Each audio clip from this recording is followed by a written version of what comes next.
إياد كورين مراسل شبكة شام في إدلب. إياد هل أنت معي؟ يبدو أننا فقدنا الاتصال بإياد كورين مراسل شبكة شام في إدلب. كان بودي أن يكون معنا إياد كورين ليحدثنا عما يدور في إدلب. الحمد لله إذا تحقق الاتصال. إياد كورين مراسل شبكة شام في إدلب. إياد السلام عليكم.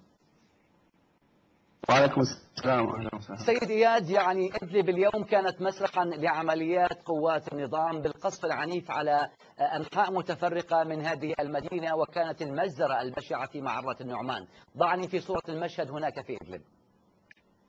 نعم أستاذ بن، الجدير ذكره بأن الجيش الأسدي عندما يقوم بالاشتباك مع الجيش الحر ورغم تفاوت التسليح بين الطرفين إلا أن الجيش الحر وبمعنوياته العالية يكبد الجيش الأسدي خسائر كبيرة، فيقوم الجيش الأسدي وكورق الضغط بالقصف على المدنيين لإيقاف هجمات الجيش الحر عليه، حيث قام الجيش الأسدي اليوم بمجزرة مروعة في بلدة معرة النعمان قامت فيها طائرة الميك باستهداف مسجد في الحي الغربي استخذه نازحون من مناطق مختلفة ملجأ لهم، بالإضافة إلى تدمير 4 مباني حيث تم تسويتهم بالأرض.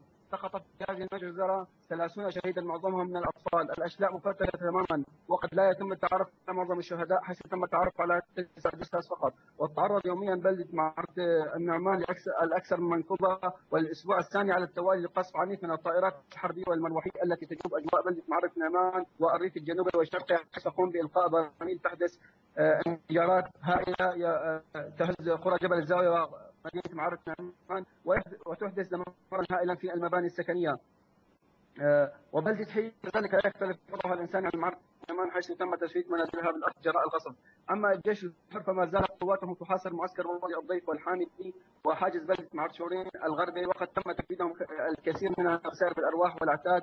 وقام الجيش الحر وأثناء التصدي للركل القادم إلى معرة النعمان بتفجير 3 ضربات لعصابات الأسد، كما قام بدك معسكر وادي الضيف بقذائف الهون بصواريخ محلية الصنع. قبل قليل أدى القصف على مدينة بعض الجرحى ومعظمهم من الأطفال والنساء. كذلك قامت اليوم طائرات المروحي والميج وبعد عدة طلعات جوية بإلقاء مادة غريبة فوق محافظة إدلب بشكل عام، وهذه المادة غريبة على شكل بالونات صغيرة بيضاء وهي عبارة عن خيوط تنزل من السماء لا يمكن مشاهدتها مثل خيوط العنكبوت، سرعان ما تسقط على الأرض حتى تم إلقاء هذه المادة على جبل الزاوية وسراقب وأريحة وكوريم وكفر تخاريم. نعم. وعين شيبة. نعم. هناك حالات. سيد إياد إذا سمحت لي، يعني إذا أمكن إعادة الحديث ما يخص هذه القنابل قلت الجرثومية حتى تتضح للمشاهد الكريم. أخي الكريم، هذه تم إلقاؤها من الطائرات المروحية تسقط على شكل دخان ومن ثم تتحول إلى أشبه خيوط العنكبوت. نعم. وتسقط على الأرض. وسجلت هناك حالات غثيان بين الأهالي في جبل الزاوية وفي بنش وفي عدة مناطق أخرى.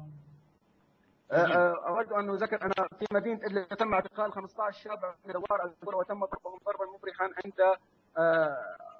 عند دوار الساعة، كما أدى انفجار محلين الخمر مقابل بعضهما إلى قتل شخص من بيت نعسان أغا كان يحتسي الخمر في أحد المحلات وبترت أحد أطراف صاحب المحل. وسقط قذيفة صباح اليوم حوالي 11 مقابل مدرسة فتح السيد أدى إلى إصابة بعض طلاب المدرسة وأساء ذلك ذعر وخوف لدى طلاب المدرسة وأهالي الأبنية المحيطة بها.